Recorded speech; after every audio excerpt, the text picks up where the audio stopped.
अवधूत चिंतन गुरुदेव दत्त. श्री स्वामी समर्थ. स्वामी समर्थ भक्तांनो, आजच्या व्हिडिओमध्ये आपण श्री शिवलीलामृत कथासार अध्याय 3 याचे पठण करणार आहोत. ओम नमः शिवाय. श्री गणेशाय नमः. हे शंकरा, तुझा जय जयकार असो. तू मांगल्याचे धाम आहेस. स्वतःच्या भक्ताच्या हृदयाला संतोष देणारा आहेस. सृष्टीरूपी फलधारी वृक्ष आहेस. नाम ओ अनाम या लक्षणाच्या पलीकडचा आहेस. तू लक्ष्मीचा पती विष्णू याच्या बहिणीच्या अर्थात पार्वतीच्या मनाला आनंद देणारा आहेस.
निमिषारण्यात महामुनी शुद्ध शौनकादिजींना अत्यंत अद्भुत अशा शिवलीला वर्णन करून सांगत होते. त्यातील पुढील कथाभाग असा आहे. इक्ष्वाकू वंशात मित्रसह नावाचा राजा होऊन गेला. तो अत्यंत तेजस्वी होता. त्याला वेदाचे व शास्त्राचे चांगले ज्ञान होते. ऐश्वर्य आणि पराक्रम यामुळे तो भूलोकीचा दुसरा इंद्रच होता. त्याने आपल्या विशाल सेनारूपी वस्त्राने समस्त पृथ्वीला आवरणच घातले होते. तो प्रतापसूर्य होता. त्याच्या पुढे शत्रुरूपी नक्षत्रे पार मावळून गेली होती. एके दिवशी तो राजा बरोबर मोठे सैन्य घेऊन शिकारीसाठी निघाला. घोर अरण्यात प्रवेश करताच त्याच्या सैन्याच्या गोंधळामुळे तेथील श्वापदे घाबरून सैरावर पळू लागली. वाघ, लांडगे, अस्वले, सिंह, हरिण, हरिणी, वनगाई, वानरे, ससे व कोल्हे असे कितीतरी पशु कोलाहल करीत धावू लागले. चातक, बदके, मोर, कस्तुरी मृग, रानमांजरे व बोके, मुंगूस, राजहंस, चक्रवाक असे अनेक वन्यजीव प्राणभयाने इतस्त पळू लागले. त्यावेळी राजाने असंख्य प्राणी मारले. त्या मृगयेत राजाकडून एक महाभयंकर राक्षसही मारला गेला. तो गतप्राण होऊन पडला. हे त्या राक्षसाच्या भावाने दुरूनच पाहिले होते. त्याने त्या क्षणी मी माझ्या भावाच्या मृत्यूचा सूड घेईन, या राजाला कपटाने धडा शिकवीन अशी घोर प्रतिज्ञा केली. मृगयेहून मित्रसह राजा आपल्या नगरात परतला. मध्ये काही दिवस सरले. बंधूच्या मृत्यूने शोकाकुल झालेल्या त्या राक्षसाने आपली प्रतिज्ञा पूर्ण करण्यासाठी मायावी मानवी रूप धारण केले. आचार्याला शोभतील अशी मलिन वस्त्रे परिधान करून आणि खांद्यावर पळी झारे असे साहित्य घेऊन तो मित्रासह राजाच्या नगरात आला. त्याने राजाची भेट घेतली व म्हणाला, महाराज, मी निशांत स्वयंपाकी आहे. माझ्या पाककलेची मानव आणि देवादिकही प्रशंसा करतात. सध्या काही काम मिळावे म्हणून मी आपल्यापाशी आलो आहे. मला आपल्या सेवेची संधी द्या. त्याच्या बोलण्यावर विश्वास ठेवून राजाने त्याला आपल्या स्वयंपाकगृहात आचारी म्हणून सेवेत घेतले. त्यानेही उत्तमोत्तम पदार्थ बनवून राजाचा विश्वास संपादन केला. काही दिवसांनी राजाने पितृश्राद्धासाठी कुलगुरू वशिष्ठांना आपल्या घरी आमंत्रित केले. त्यानुसार ब्रह्मदेवाचा तो पुत्र भोजनासाठी राजगृही आला. आचारी झालेला तो राक्षस राजाला धडा शिकवण्यासाठी योग्य संधीची वाट पाहत होता. त्याने आपला डाव साधला. गुप्तपणे नरमास शिजवले आणि ते भांड्यामध्ये मिसळून ऋषींना वाढले. सर्व ऋषीमध्ये वरिष्ठ असलेले वशिष्ठ त्रिकालज्ञानी होते. त्यांनी भाज्यामधून नरमास वाढलेले आहे हे क्षणार्धात ओळखले. मित्रसह इतका ज्ञानी असूनही त्याच्याकडील आचारी राक्षस आहे हे त्याला कसे ओळखता आले नाही याचे त्यांना खूप वैषम्य वाटले. आचार्याला कटकारस्थानासह वाव मिळावा म्हणून त्यांनी राजालाच दोषी ठरवले आणि जागेवरून संतापाने उठून त्याला शाप दिला. अरे पाप्या, मी ब्राह्मण असून मला नरमास वाढतोस.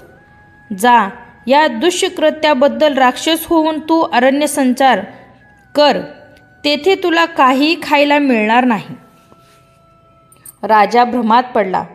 तो वशिष्ठांना म्हणाला, गुरुदेव, जे काही घडले त्यात माझा काय दोष? मी आचार्याला बोलवून आपल्या सक्षमच विचारतो. राजाने आपल्या सेवकांना धाडले व त्याआधीच तो आचारी झालेला राक्षस गुप्त रूपाने वनात पळून गेला. हे त्याचेच कारस्थान आहे हे राजाने ओळखले. त्याच्या कृत्यासाठी आपल्याला जबाबदार धरून वशिष्ठांनी अकारण संतापाने आपल्याला शाप दिला म्हणून तोही रागावला. त्याला उलट शाप देण्यासाठी त्यानेही हातात जल घेतले. ते पाहून राजाची पटराणी दमयंती पुढे आली. ती पुण्यवान, पतिव्रता, सुंदर, चतुर व ज्ञानी होती. तिने राजाला अडवले. म्हणाली, नाथ, हे तुम्ही काय करता? गुरुला शाप देण्याचा शिष्याला मुळीच अधिकार नाही. हे कसे विसरता? तुम्ही त्यांना शाप दिलात तर तुम्हाला एक कल्प परत नरक यातना भोगाव्या लागतील. राजा थांबला. तो राणीला म्हणाला, तू खरोखर चतुर आहेस. माझी अधोगती टाळलीस. आता माझ्या हातात असलेल्या या जलाचे काय करू? ते भूमीवर टाकले तर ती दग्ध होईल, मग धान्य उगवणार नाही. मग राजाने ते जल आपल्या पावलावर टाकले. त्याच्या प्रभावाने त्याचे दोन्ही पाय काळे पडले. त्यावर कोड उठले. तेव्हापासून मित्रसह राजाला कल्पमाशपाद हे नाव पडले. वशिष्ठांनी आधीचा सर्व वृत्तांत जाणून दयाबुद्धीने राजाला उशाप दिला. तू 12 वर्षांनी राक्षस योनीतून मुक्त होऊन पुन्हा राजा होशील. ते निघून गेल्यावर कल्पमाशपादाचे रूप पालटले. तो भयंकर राक्षस झाला. अरण्यात संचार करू लागला. तो अहोरात्र भुकेने व्याकुळ असे. वन पशुपक्षी मारून खात असे, पण त्याची भूक भागत जसे. ब्राह्मणीचा शाप. विशाल देही, कपाळी सिंदूर माखलेला, अक्राळ विक्राळ तोंडाचा, बाहेर दाता आलेला, पिंजारलेल्या केसाचा, तांबारलेल्या डोळ्याचा असा तो राक्षस शुद्धाक्रात होऊन बरीच वर्ष त्या वनात हिंडत होता. एके दिवशी त्याने 12 वर्षाच्या एका सुंदर ब्राह्मण पुत्राला पाहिले. तो आपल्या लहानग्या पत्नीसह त्या वनामध्ये खेळत होता. तोच राक्षस रूपातील कल्पमाशपाद त्याच्या समोर उभा राहिला. त्याने त्या ब्राह्मण पुत्राला खाण्यासाठी पकडले. ते पाहून त्याची पत्नी काकुळतीला आली.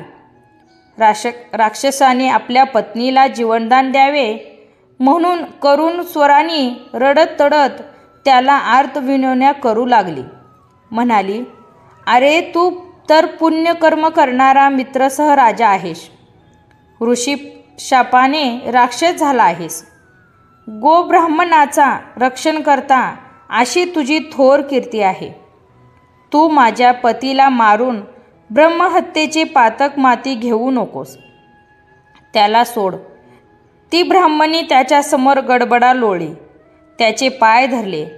पुन्हा पुन्हा पदर पसरून त्याची करुणा भाकू लागली. हे राजेंद्रा, माझ्यावर दया कर. माझ्या पतीला खाऊ नकोस. तू चतुर आहेस, ज्ञानी आहेस. ह्या महापापाने तुला स्वर्ग मिळणार नाही. अरे परोपरीने समजावू लागली, पण त्याला तिची दया आली नाही.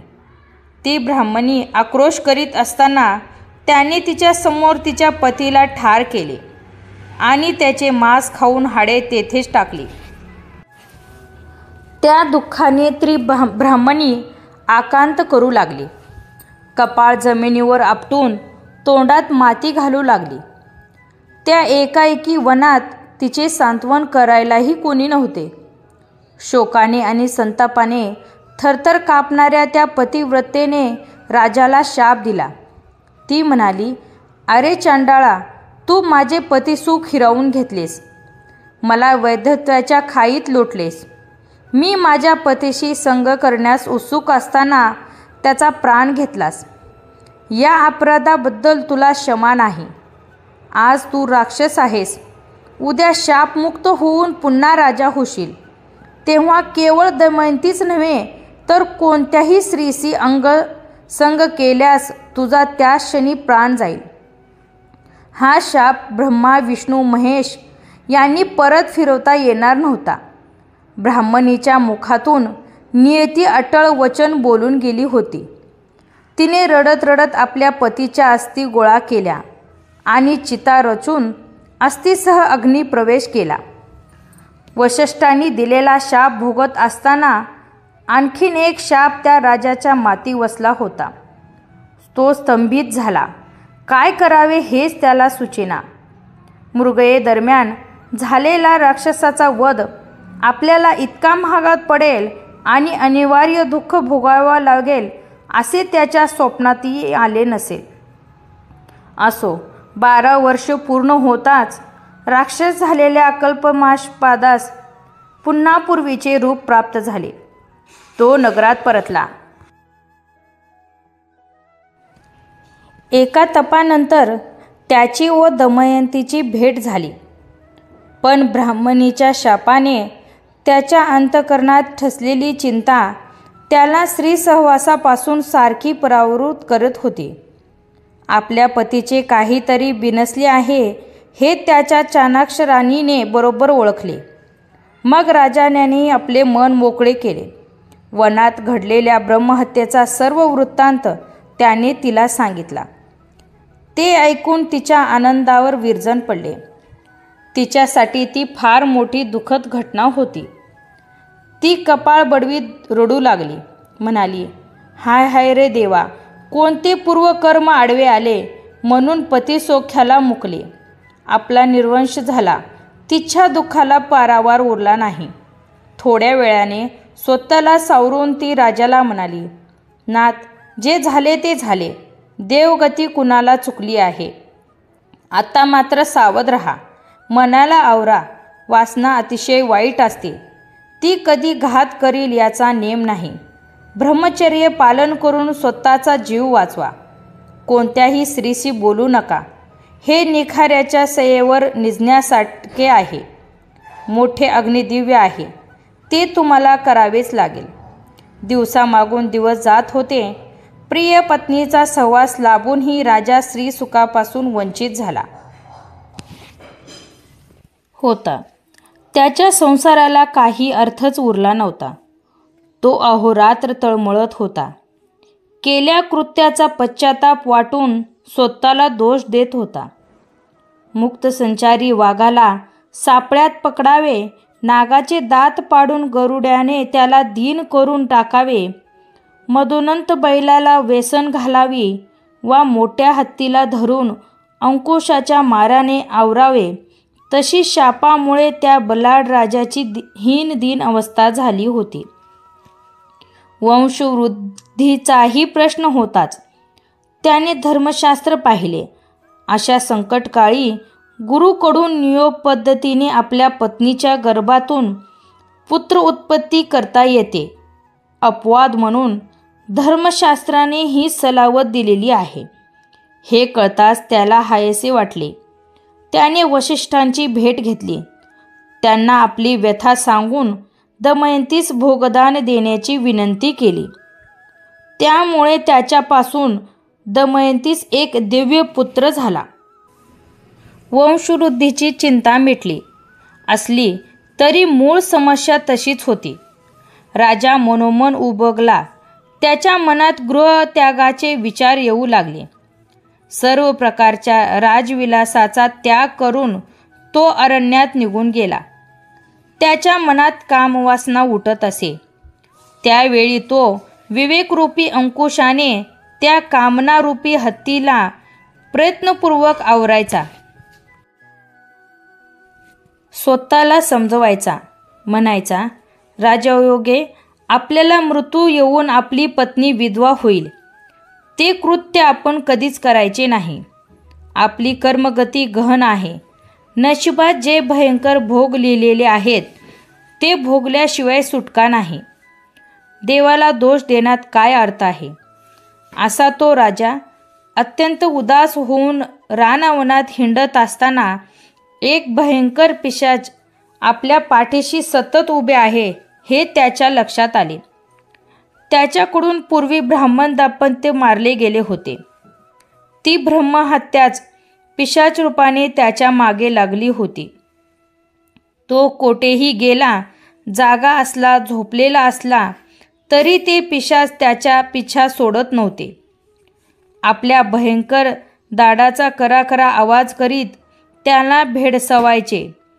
त्या ब्रह्महत्यारूपी पिशाच्यापासून सुटका व्हावी म्हणून त्या राजाने अनेक व्रते केली. खूप दानधर्म केला, पण उपयोग झाला नाही. गौतम ऋषीची भेट.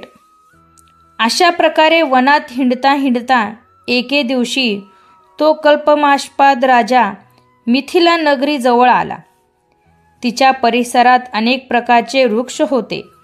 फळांनी बहरलेली फळझाडे होती. फुलांनी डवरलेली फुलझाडे होती.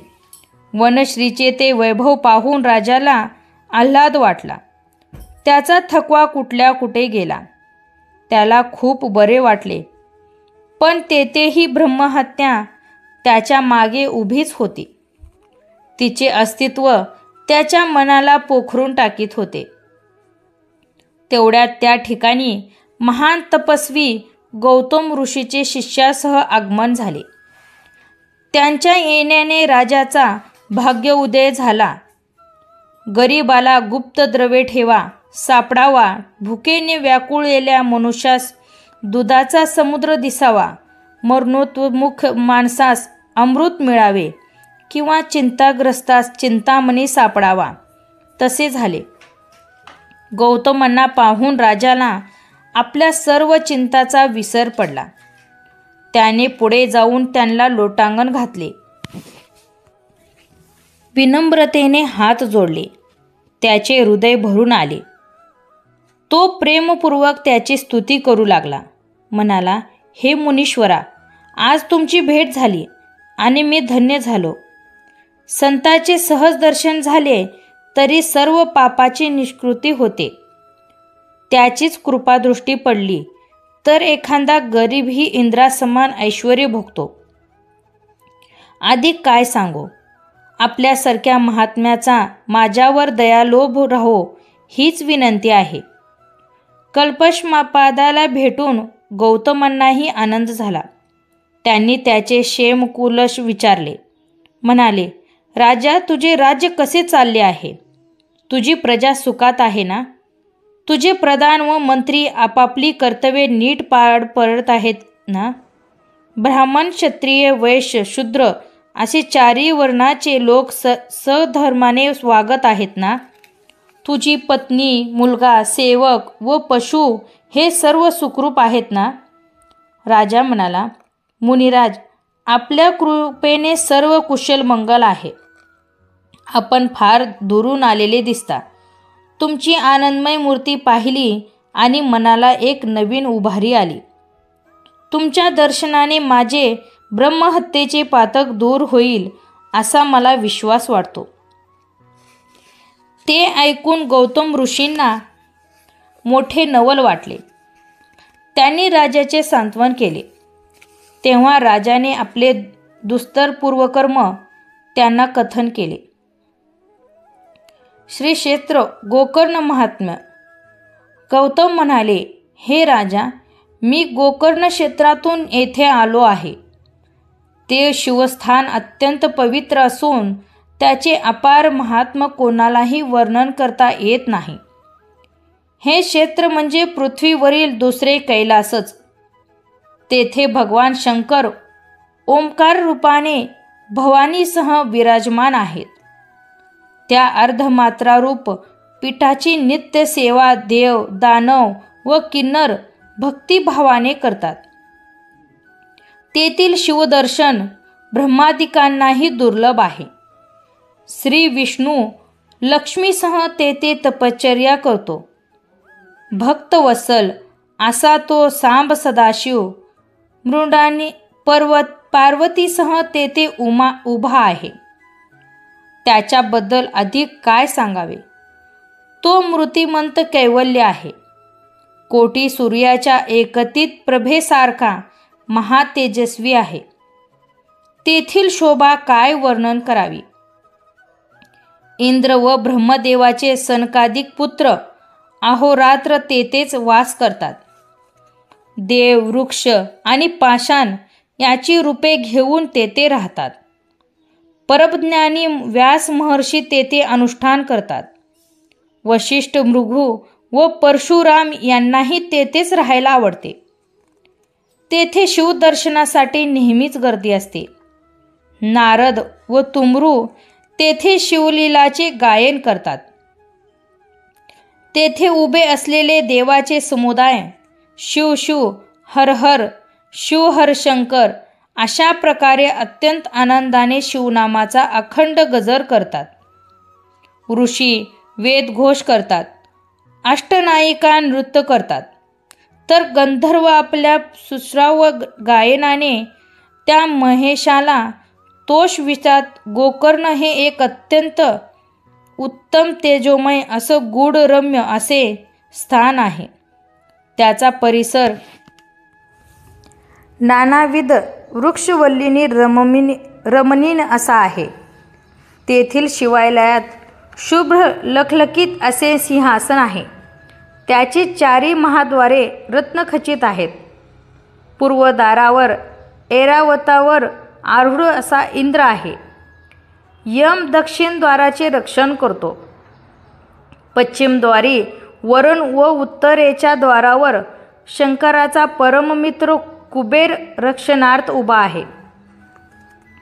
कर्पूर गौर व भवानी यांचे हे निवासस्थान म्हणजेच संताचे व साधकाचे माहेरघर आहे. त्या मूर्तीचे ध्यान करावे. त्याच्या भोवती असलेल्या महासिद्धीचे पूजन करावे. त्याच्या भोवती असलेली आवरण देवता कात्यायनी व अष्टभैरव याची पूजा करावी. तेथे 12 आदित्य, 11 रुद्र, अष्टवसु व अष्टदिक्पाल हात जोडून अहर्निशी उभे असतात. अष्टसिद्धी व नवनिधी तेथेच राहून विनम्र भावाने शंकराची आराधना करतात. हे राजा, मीही नेहमी तेथेच राहतो. इतर क्षेत्री लाखो वर्ष केलेली तपश्चर्या ही गोकर्ण क्षेत्रात केलेल्या एका दिवसाच्या तपा एवढी असते.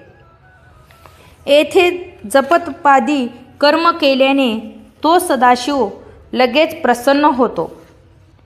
तेथे सोमवार, अमावस्या, संक्रांत, प्रदोष व पर्वकाळ या वेळात समुद्र स्नान केल्याने सर्व तीर्थस्नानाचे पुण्यफल लाभते.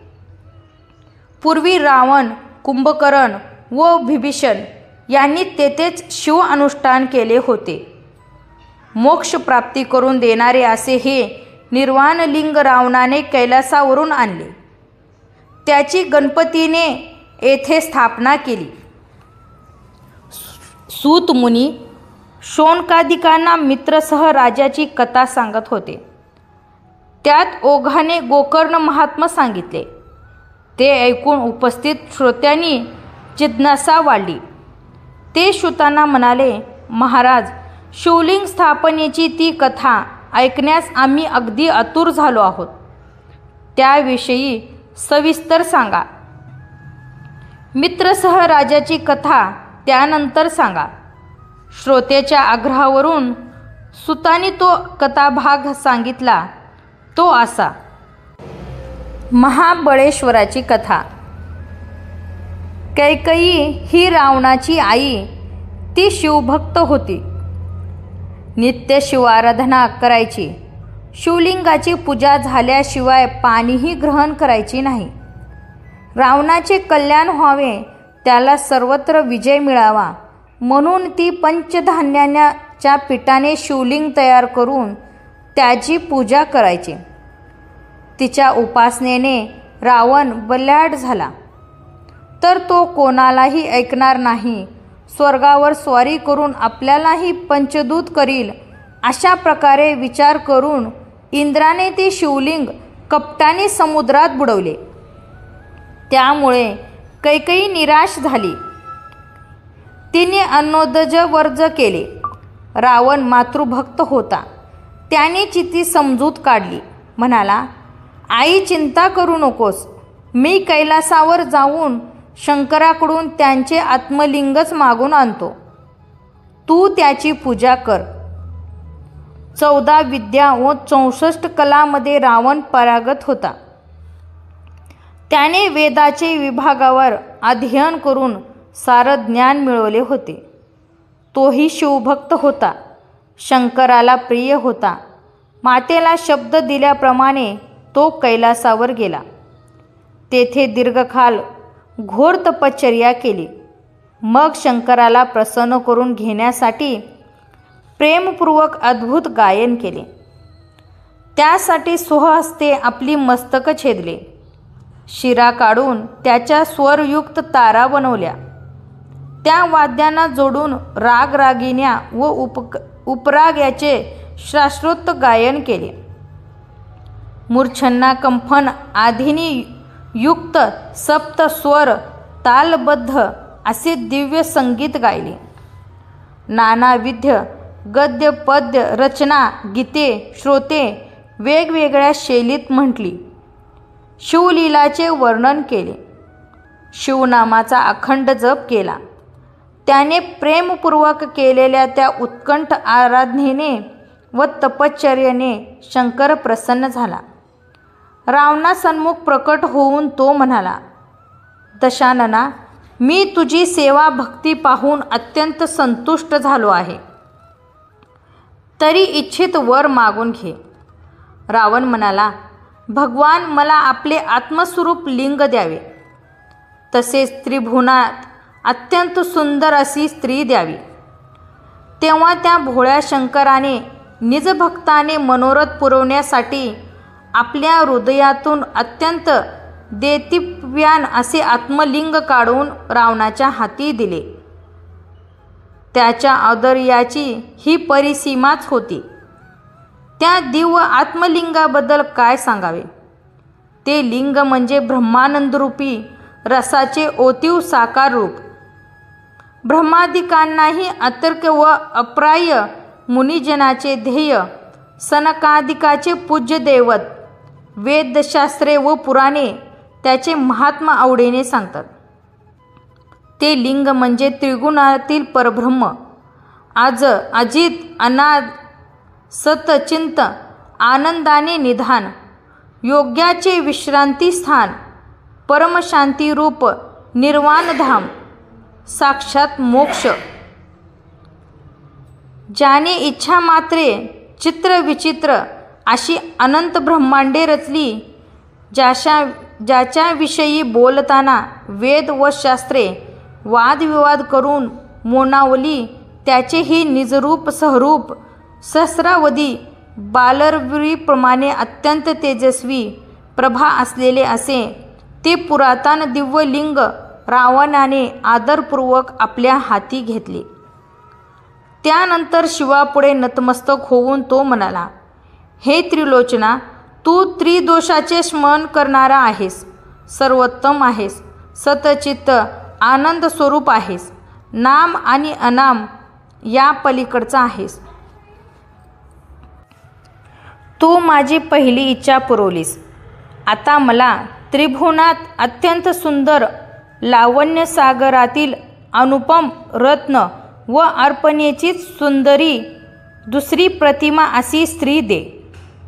त्यावर शंकर म्हणाला, वत्सा, अर्पणेसारखी सुंदर स्त्री निर्माण करणे ब्रह्मदेवालाही शक्य नाही, म्हणून तू हिलाच घेऊन जा. रावणाला तेच हवे होते. अर्पणा मिळाल्याने त्याला खूप आनंद झाला. त्याने पार्वतीला आपल्या खांद्यावर घेतले आणि एका हाती शंकराचे दिव्य आत्मलिंग घेऊन दक्षिणेकडे निघाला. शंभू महादेवाची लीला अत्यर्थ आहे हे पार्वतीला चांगले ठाऊक होते. त्याने तिला रावणासमेत पाठवले असले तरी लिंग रूपाने तो तिच्याबरोबर होता. या घटनेतून पुढे काहीतरी चांगलेच घडणार आहे याची जाणीव असल्यामुळे ती रावणाबरोबर निघाली होती. हे दृश्य पाहून देवामध्ये मोठी खळबळ माजली. हे काय झाले या विचाराने गजानन, स्कंद, वीरभद्र, नंदी व शिवपरिवारातील सर्वच अक्षरशः तळमळू लागले. ते आगंतिक होऊन शंकराला म्हणाले, सदाशिवा, हे ओ कसले औदार्य! निजभक्ताला भवानीच देऊन टाकली. त्यांची चिंतामग्न अवस्था पाहून शंकर हसून म्हणाला, अरे काळजी कसली करता? तो वैकुंठनाथ भवानीचा भाऊ आहे. तिचा कैवार घेऊन तो आता धावत येईल पहा.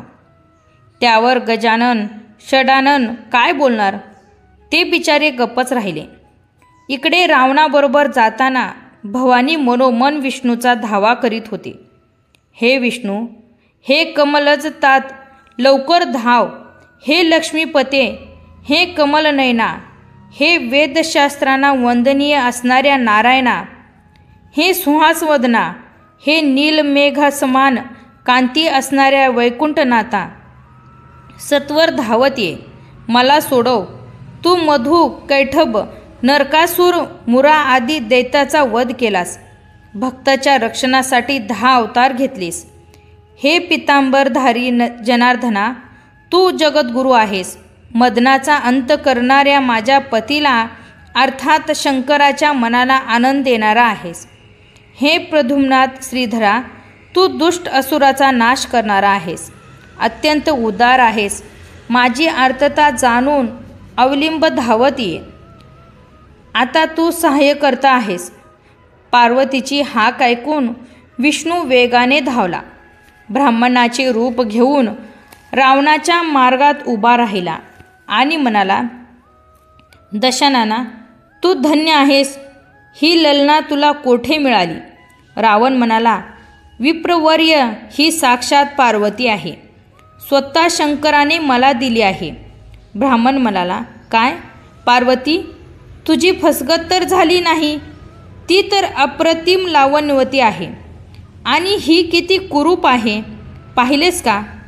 रावण संभ्रमात पडला. त्याने पार्वतीकडे पाहिले. तिचे स्वरूप पाहून त्याला मोठा धक्का बसला. आपण अद्वितीय सौंदर्यवती अर्पणेला नेत नसून एका दंतहीन गाल बसलेल्या भुवयांना आटा पडलेल्या अत्यंत अमंगळ अशा म्हातारीचा भार वाहवत आहोत.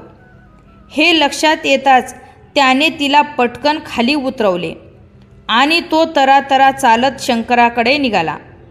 त्याची फसगत पाहून ब्राह्मणाला हसू आवरेना.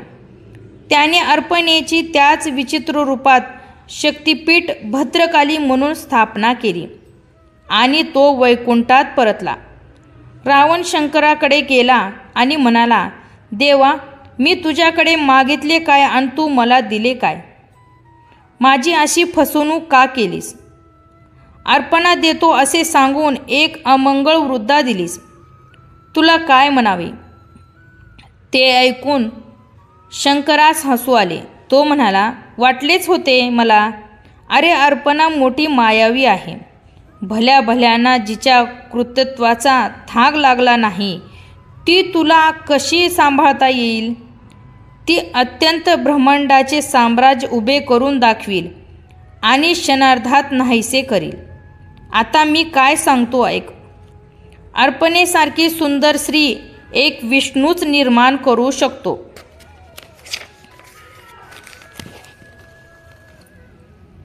त्याने आपल्या अंगावरील मळापासून स्वहस्ते तशी त्रिभुवन सुंदरी स्त्री निर्माण केलेली आहे. तिने मायासुराची कन्या म्हणून जन्म घेतला आहे. तिचे नाव मंदोदरी. तिच्यासारखी लावण्यवती पृथ्वीतलावर शोधूनही सापडणार नाही. तिच्या अंगसुवासाने सर्पही मुग्ध होऊन तिच्याकडे धावत येतात. ती अत्यंत सुलक्षणी आहे. ती तुझी पटराणी होईल. ती पतिव्रता असेल. मयासूर तिचे विधिवत कन्यादान करील. त्यावेळी तो तुला 7 कोटी मंत्राचे गूढ सामर्थ्य असलेली एक महासंहारक शक्ती आदन म्हणून देईल. त्या शक्तीचा प्रयोग तू महाबल्याढ शत्रूवर कर. तुला यश मिळेल. ते ऐकून रावणाचे समाधान झाले. शिवलिंग घेऊन तो मार्गक्रमण करू लागला. इकडे देवानी गणपतीची भेट घेतली व त्याची स्तुती करून म्हणाले, एकदंता, तू सर्व अरिष्टाचे निर्मूलन करणारा आहेस. तुझ्या पित्याचे आत्मस्वरूप दिव्यलिंग एका असुराच्या हाती लागणे हा आम्हा सर्वांच्या दृष्टीने घोर चिंतेचा विषय आहे. हे तू जाणतोस. ते लिंग तू सोडवून आण. त्याची अक्षय स्थापना कर. देवाची विनंती मान्य करून गणपतीने त्वरित कामगिरीवर निघाला. तो गुराख्याचे रूप घेऊन रावणाच्या मार्गात गायी राखू लागला. त्याचवेळी ईश्वरी मायेने रावणाला लघुशंकेला जाण्याची निकड उत्पन्न झाली. मूत्र तुंबल्यामुळे त्याच्या पोटाला तडस लागली होती. तो एक एक पाऊल मोठ्या कष्टाने पुढे टाकत होता. स्वतःचे आत्मलिंग देताना शंकराने त्याला, हे लिंग तू जमिनीवर अजिबात ठेवू नकोस असे आधीच बजावून ठेवले होते. रावणाला काय करावे तेच सुचेना. लिंग खाली ठेवावे तर तेही अनुचितच. त्याने आजूबाजूला कोणी दिसते का ते पाहिले. जवळच सिद्धिबुद्धीचा दाता गजानन विप्रशेषाने गुरे राखत होता. त्याला पाहून रावणाला हायसे वाटले. त्याने हाका मारून त्या गुराखी मुलाला जवळ बोलावले व म्हणाला, अरे, मला लघुशंकेला जायचे आहे. मी जाऊन येईपर्यंत हे पवित्र शिवलिंग तू थोडा वेळ हातात धर. त्यावर तो ब्राह्मण गुराखी म्हणाला, माझ्या गायी रानावनात पळतात. त्याच्यावर सारखे लक्ष ठेवावे लागते. तुम्हाला लघुशंकेला किती वेळ लागेल कुणास ठाऊक. रावणाला कधी एकदा आडोशाला जातो असे झाले होते. तो म्हणाला, अरे, मी आत्ता जाऊन येतो. लघुशंकेला कितीसा वेळ लागतो? तो मुलगा म्हणाला, ते काही मला माहीत नाही. तुम्हाला वेळ लागल्यास मी 3 हाका मारीन. त्या ऐकूनही तुम्ही आला नाहीत तर मात्र हे लिंग मी जमिनीवर ठेवेन. ते मान्य करून रावणाने ते आत्मलिंग त्या मुलाकडे दिले आणि दूर जाऊन आडोशाच्या जागी लघुशंकेला बसला. गणपतीचे चरित्र अत्यंत अगाध आहे. शंकराची उपासना व सेवा करता यावी म्हणून साक्षात विष्णूच गणेश रूपाने शंभूचा पुत्र झाला होता. असे रावण लघुशंकेस जाताच त्याने अशी अद्भुत माया रचली की रावणाची लघुशंका संपता संपेना. आत्ता येतो असे सांगून गेलेला रावण बराच वेळ झाला तरी परतून येईना. घटकाभर थांबून गणेश म्हणाला, अहो झाले की नाही? माझ्या गायी दूर गेल्या आहेत, लवकर या. रावणाने त्याला हात हलवून थांबण्यास सांगितले. घटकाभराने त्याने पुन्हा हाक मारली, पण रावण काही येईना. तिसरी घटका सरत आली. पंडिताशी वाद घालताना पाखंडी जसे ऐकत नाहीत तसे रावणाचे मूत्रविसर्जन संपेना. शेवटी आणखीन एक हाक मारून गणपती म्हणाला, बाबा रे, तुझी वाट पाहून मी कंटाळलो. आणखी उशीर झाला तर माझ्या गायी भरकटतील. आता हे शिवलिंग तुझे तूच सांभाळ, मी चाललो. ते ऐकून रावणाने त्याला परावृत्त करण्याचा खूप प्रयत्न केला, पण त्याने त्याचे ऐकलेच नाही. त्याने ते आत्मलिंग खाली जमिनीवर ठेवले. भूमीचा स्पर्श होताच ते तिच्याशी एकजीव झाले. अगदी दृढ बसले. ब्रह्मादिकही त्याला हलवू शकत नव्हते. ते रावणाची काय कथा! रावण तसाच उठला. रागारागाने पाय आपटीत धावला. त्याच अपवित्र स्थितीत लिंगाला उपटण्याचा प्रयत्न करू लागला. त्यामुळे पृथ्वी हादरू लागली. सर्व खटपट वाया गेली. अनंत देह कष्ट सोसून प्रयत्नपूर्वक मिळवलेले ते आत्मलिंग असे डोळ्यादेखत गमवावे लागले. याचे त्याला अपरपार दुःख झाले. तो क्रोधाने बेफान झाला. त्या गुराखी ब्राह्मण मुलाला पकडून जबरदस्त शिक्षा करावी म्हणून मोठ्या आवेशाने तो त्याचा पाठलाग करू लागला. ते पाहून गायीच्या मागे धावणारा गजानन अचानक अदृश्य झाला. गायीही भूभार्गात गुप्त होऊ लागल्या. रावणाने धावत जाऊन एका गायीचा कान पकडला व तिला वर ओढण्याचा शर्थीचा प्रयत्न केला, पण काही उपयोग झाला नाही. शेवटी रावणाने त्या शिवलिंगाचे तेथेच पूजा केली. ते लिंग महाबल या नावाने प्रख्यात झाले. लोक त्या शिवापीठाला गोकर्ण महाबळेश्वर म्हणून ओळखू लागले. रावण निराशाने लंकेस परतला. त्याने आपल्या मातेला सर्व वृत्तांत सांगितला. लिंग आणता आले नसले तरी त्याने केलेले प्रयत्न प्रामाणिक होते म्हणून तिने त्याचे कौतुकच केले.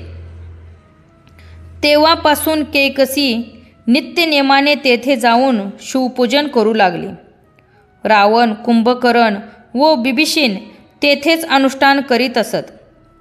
त्या पुण्यप्रभावानेच रावणाने देवावर विजय मिळवला. शिवाच्या वरदानामुळे मायासुराने आपल्या कन्येचा मंदोरीचा विवाह रावणाशी लावून दिला. महाप्रबळ शत्रूलाही परास्त करू शकेल अशी अमोघ शक्ती आदान म्हणून दिली. रावणाचा वंश खूप वाढला. त्याला अनेक पुत्र व नातू होते. इंद्रजितासारखा पराक्रमी पुत्र, 18 अशोकहिनी इतका सैरभार, अपरंपार संपत्ती व प्रकारचे ऐश्वर या सर्व गोष्टी रावणाला श्री क्षेत्र गोकर्ण महाबळेश्वर येथे शिव अनुष्ठान केल्यामुळे प्राप्त झाल्या होत्या. गौतम ऋषी मित्रसह राजाला म्हणाले, हे निरुत्तमा, असे आहे गोकर्ण क्षेत्राचे महात्म्य. हे ब्रह्मादिकांनाही वर्णन करता येत नाही.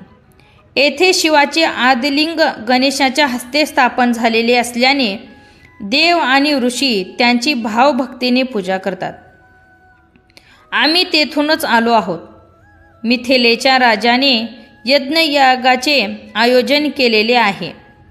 त्याच्या निमंत्रणावरून आम्ही तेथे येत असताना मार्गामध्ये एक अद्भुत घटना घडली. ती मी तुला सांगतो ऐक. चांडाळ स्त्रीचा उद्धार. येथे येत असताना आम्ही एका विशाल वटवृक्षाखाली विश्रांतीसाठी बसलो होतो. तेथे एक चांडाळ स्त्री पाहिली. तिचे स्वरूप इतके अमंगळ होते की कोणालाही शिसारी यावी. जन्मापासून आंधळी, त्यात बहिरेपण, सर्व अंगाला कुष्ठरोग झालेला, शरीरावर ठिकठिकाणी जखमा होऊन त्यात किडे पडलेले, त्यामुळे येणारी असह्य दुर्गती, हातापायाची बोटे गळून गेलेली, दात नाहीत, कान व नाक झडून गेलेले, कातडी झडून गेलेली, तहान भुकेने व्याकुळ झालेली, वस्त्रहीन अशी ती चांडाळीन आपल्या पूर्वीची महापातके भोगीत धुळीत लोळत पडली होती. तिचे मरण जवळ आले होते. तेवढ्यात आम्हाला आकाशातून एक लखलखीत दिव्य विमान येताना दिसले. तिला नेण्यासाठी ते शंकराने पाठवले होते. त्यात 5 मुखे व 10 हात असलेले 4 शिवदूत बसलेले होते. त्यातील एक जण कोटी सूर्याप्रमाणे अत्यंत तेजस्वी होता. दुसरा चंद्राप्रमाणे शीतल प्रभा असलेला होता. तिसरा अग्नीसारखा दाहक वाटक होता. तर चौथ्याच्या भाळी चंद्रकोर विराजमान होती. त्या विमानातील वादक तंत, वितंत, घन व सुस्वर अशी 4 प्रकारची वाद्य वाजवीत होते. अष्टनायिका मनोहर नृत्य करीत होत्या. गंधर्व आणि किन्नर शिवमहात्म गात होते. ते पाहून आम्हाला मोठे नवल वाटले. मी त्यांना विचारले, काय हो, हे दिव्य विमान घेऊन तुम्ही कोणाचा उद्धार करण्यासाठी आला आहात? शिवदूत म्हणाले, आम्ही आमचे स्वामी शंकर यांच्या आज्ञेने या चांडाळणीला शिवलोकी नेण्यासाठी आलो आहोत. ते ऐकून मला आश्चर्याचा धक्काच बसला. मी पुन्हा विचारले, ही चांडाळ स्त्री आपल्या पूर्वजन्मकृत पापाचे भयंकर फळ भोगत आहे. पाहिली तिची दुर्दशा. आपण तिला कोणत्या पुण्याईने शिवलोकी नेत आहात ते कृपा करून सांगा. शिवदूत म्हणाले, ऋषीवर्य, पूर्वजन्मी ही स्त्री कैकई नावाच्या ब्राह्मणाची कन्या होती. तिचं नाव सुमित्रा. तिला आपल्या सौंदर्याचा खूप गर्व होता. ती कोणालाही जुमानत नसे. कैकईने तिचे लग्न लावून दिले, पण ती बालपणीच विधवा झाली. तारुण्यात पदार्पण केल्यावर ती स्वधर्म विसरली. शरीराची भूक भागविण्यासाठी वाम मार्गाला लागली. परपुरुषाशी चोरून संबंध ठेवू लागली. पित्याने तिला समजवण्याचा खूप प्रयत्न केला, पण तिने त्याचे ऐकले नाही. त्याने तिला शिक्षाही केली, पण तिचे वर्तन सुधारेना. याचा व्हायचा तोच परिणाम झाला. जार कर्मामुळे ती गरोदर राहिली. ही गोष्ट षटकर्णी होताच सर्व लोक तिची निंदा करू लागले. तिच्या दुर्व्यवहाराला कंटाळलेल्या बापाने शेवटी तिला घराबाहेर काढले. डोक्यावर छप्पर नाही, माहेरचा आधार तुटलेला अल्पवयस्यांना तर केव्हाच फाट फिरवली. ती आश्रयासाठी वणवण हिंडू लागली. तिने स्वदेश सोडला. दुसऱ्या प्रांतातील एका श्रीमंत शूद्राने तिला आश्रय दिला. तिच्याशी लग्न केले. आता भविष्याची चिंता नव्हती. पैसा अडका हाती खेळत होता. त्या शूद्रापासून तिला अनेक मुले झाली. त्याच्या घरी मद्य मासाला तोटा नव्हता. मग तीही मांस भक्षण करू लागली. मद्याच्या धुंदीत मदमस्त राहू लागली. अशा प्रकारे उच्च कुळात जन्मलेली सुमित्रा पथभ्रष्ट होऊन निषेध आचरण करू लागली. एके दिवशी तिचा पती आपल्या सर्व नोकरांना बरोबर घेऊन शेतावर गेला होता. त्यावेळी तिला भूक लागली म्हणून ती मद्याच्या धुंदीतच उठली. तिचे डोळे उघडत नव्हते. तोलही सावरता येईना. तिने हातात सुरा घेतला आणि बोकड समजून चुकून एक गोवत्स मारला. वासराचे केविलवाने ओरडणे, त्याच्या आईचे आर्त हंबरणे हेही तिला ओळखता आले नाही. तिने त्याची मान कापली आणि त्याला घरात नेले. थोड्या वेळाने तिची नशा उतरली. आपण बोकडाऐवजी एक वासरू मारलेले पाहून ती एकदम उदारली. शिव, हे मी नकळत काय केले? गोवत्स मारला म्हणून तिला वाईट वाटले. पण भुकेचे काय? ती स्वस्थ बसू देना. तिने अर्धे वासरू कापून शिजवले. त्यातले थोडे मांस खाल्ले. मग वासराचे कलेवर बाहेर टाकून दिले व आरडाओरडा करून काल रात्री आपले वासरू वाघाने खाल्ले असा बोबाटा केला. कालांतराने सुमित्रा मरण पावली. तिने आयुष्यभर केलेली कुकर्मे, गोवत्सवध व गोमांससंभक्षणादी महापापे यामुळे यमदूतांनी तिला निर्दयपणे मारीत यमलोकी नेले. तिला कुंभीपाक नावाच्या भयंकर नरकात टाकले. तेथील तलवारीसारखे टोकदार गवत उगवलेल्या रानात फिरवले. तेथील तापलेले भूमीवर लोळविले. तप्त खांबाला बांधले. तिला अशा प्रकारे अनंत यातना देऊन झाल्यावर यमाने चित्रगुप्ताला विचारले, हिच्या गाठीशी काय पुण्य आहे की नाही. तो म्हणाला, गायीचे वासरू मारल्यावर हिने शिवशिव असे म्हणून क्षणभर पश्चाताप केला होता. तिने शिवनाम घेतले एवढेच पुण्य आहे. मग तिने एकदाच घेतलेल्या त्या शिवनामाच्या पुण्याईने यमाने तिला अन्य योनीत न घालता पुन्हा मनुष्य योनीत चांडाळ स्त्रीच्या जन्माला घातले. मनुष्य जन्म मिळाला तरी ती गर्भात असल्यापासून आंधळी होती, कुलक्षणी होती. ती मलमूत्रात लोळायची. लोकांनी टाकलेले, कुत्र्याने उष्टावलेले असे अन्न खायची. लहान असताना तिचे आई वडील वारले. ती निराधार व अनाथ झाली. हातात काठी घेऊन गावोगावी भीक मागत ती हिंडू लागली. त्यातच तिला कुष्ठरोग झाला. उपासमारी व ही भयंकर व्याधी यामुळे तिला जीव नकोसा झाला. एके दिवशी शिवरात्रीच्या पर्वकाळी शिवदर्शन घेण्यासाठी असंख्य यात्रेकरू श्री क्षेत्र गोकर्णात जात होते. वाद्य वाजवत होती. शिवभक्त शिवनामाचा गजर करीत होते. त्याच्या मागे ही सुद्धा हळूहळू जाऊ लागली. तेथे गेल्यावर भद्रकालीच्या देवळाजवळ बसली आणि हात पसरून लोकांकडे भीक मागू लागली. ती पापिनी आहे, माझ्यावर दया करा, मला भूक लागली आहे, काही खायला द्या. तिच्या हाका ऐकून लोकांना तिची दया येत होती. पण तिला झालेला कुष्ठरोग व येणारी असह्य दुर्गती यामुळे कोणीही तिच्यापाशी फिरले नाही. प्रदक्षिणा करणाऱ्या एका भक्ताने मात्र तिच्या हातावर बेलाचे पान ठेवले. ती खाद्यवस्तू नाही म्हणून ती चरफडली. ते पान रागाने भिरकावून दिले. ते वाऱ्याने उडून एका शिवलिंगावर पडले. अशा प्रकारे तिला शिवरात्रीच्या पर्वकाळी यात्रा, उपोषण, बिल्वदानाने पूजन, शिवभक्तांचा सहवास व जागरण घडले. लोक शिवनाम घेत असताना ही सुद्धा त्यांच्यासारखेच नामस्मरण करत होती. ती आत्ता या वडाखाली येऊन पडली आहे. या नकळत घडलेल्या पुण्यकर्मामुळे तिची पूर्वजन्मीची सर्व पापे नष्ट झाली आहेत. म्हणून आम्ही तिला नेण्यासाठी आलो आहोत. गौतम ऋषी मित्रसह राजाला त्या चांडाळ स्त्रीचा वृत्तांत सांगत होते. ते पुढे म्हणाले, राजन, शिवगणांनी आम्हाला तिचा पूर्ववृत्तांत सांगितला.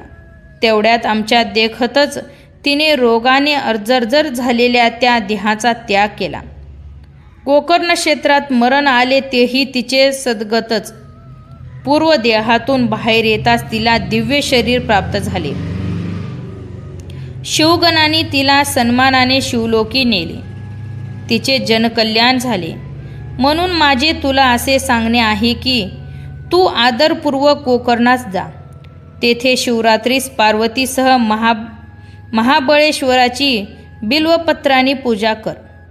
तेथे तुझ्या चिंतेचे निवारण होईल. शिव महाप्रभूच्या कृपाप्रसादाने तू ब्रह्महत्येसारखे पातक व ब्राह्मणीचा शाप यातून मुक्त होशील. ऋषी श्रेष्ठ गौतमींनी मार्गदर्शन केले होते. राजाला खूप बरे वाटले. त्याने त्यांना नमस्कार केला. गौतम ऋषी जनकाच्या यज्ञासाठी मिथिला नगरीस गेले आणि मित्रसह राजा गोकर्ण क्षेत्राकडे निघाला. मित्रासह राजाचे शिवलोकी गमन. गोकर्ण क्षेत्रात प्रवेशल्यावर राजाला खूप धन्य वाटले. तेथील पावित्र्य पाहून तेथे शिवकृपेने आपला उद्धार नक्की होणार अशी त्याची खात्री झाली. त्याने शिवरात्रीस उपोषण केले. महाबळेश्वराचे दर्शन घेऊन त्यांची भक्तिभावाने यथासांग पूजा केली. या सेवेने तो उमानाथ अत्यंत प्रसन्न झाला. त्याच्या प्रसादाने राजाच्या मागे लागलेले ब्राह्मण दाम्पत्याच्या हत्येचे पातक नाहीसे झाले. तो निर्दोष झाला. त्याचे मन प्रपंचाला उबगले. आपल्याला शिवचरणी आश्रय मिळावा ही इच्छा दृढ झाली. त्याचे मनोमन जाणून भगवान शंकरांनी त्याला नेण्यासाठी दिव्य विमान पाठवले. त्यात परम तेजस्वी आणि विजाच्या एकत्रित दीप्ती समान दिव्य विग्रहकांती असलेली शिवगण बसलेले होते. त्यांनी राजाला सन्मानेने त्या विमानात बसविले. तेव्हा राजालाही त्या शिवगणासारखाच नवा स्वर्गीय देह प्राप्त झाला. त्याला 5 मुखे व 10 हात आले. देव त्याच्यावर दिव्य पुष्पहाराचा वर्षाव करू लागले. अनंत प्रकाराच्या मंगलवाद्याच्या निनादाने आसमंत भरून गेला. अशा प्रकारे मित्रसह राजाला शिवस्वरूप प्राप्त झाले. इंद्रचंद्रादिकांनी त्या स्थाने ओलांडून शिवगणांनी त्याला शिवलोकी नेले. श्रोते हो, असा आहे शिवरात्री व्रताचा महिमा. असा आहे गोकर्ण क्षेत्राचा महिमा. धन्य ते शिवमंदिर. तेथे शिवाचे आत्मलिंग दीनपतिताच्या उद्धारासाठी सदैव अधिष्ठित आहेत. त्याच्या पूजनाने राजाला स्वरूपता मुक्त मिळाली. श्रीधर कवी म्हणतो, ज्यांनी हा इतिहास सांगितला ते गौतम ऋषी खरोखर धन्य होते. तुम्ही सर्व सज्जनांनी तो आदरपूर्वक ऐकला म्हणून तुम्हीही धन्य आहात. हंस जसे मानस सरोवराला वेढून बसलेले असते, साधक जसे इष्टदेवताच्या सभोवती बसतात, तसे तुम्ही सर्व श्रोते शोभत आहात. तुम्ही अवधानरूपी दिव्य अलंकार देऊन या श्रीधराचा गौरव करा. हे ब्रह्मानंद स्वरूप आदिपुरुषा, हे भीमा नदीच्या तीरी वास करणाऱ्या पांडुरंगा, हे श्रीधर कवीला वरदान देणाऱ्या कैलासनाथा, यापुढील सुरस कथाभाग तू माझ्याकडून वधवून घे. स्कंद पुराणातील ब्रह्मोत्तर खंडात असलेला शिवलीलामृत हा एक महान ग्रंथ. त्याचा हा 3रा अध्याय अतिशय गोड आहे. सज्जनांनी त्याचे अखंड श्रवण करावे अशी प्रार्थना आहे. अध्याय 3 समाप्त. श्री साम सदाशिव नमस्तुभ्यं. स्वामी भक्तांनो, आजचा व्हिडिओ आवडला तर व्हिडिओला लाईक करा, चॅनलला सबस्क्राईब करा आणि बेल आयकॉनला क्लिक करा. कमेंटमध्ये श्री स्वामी समर्थ लिहायला विसरू नका. चला तर मग भेटूया अशा अनेक व्हिडिओसोबत. श्री स्वामी समर्थ. हर हर महादेव.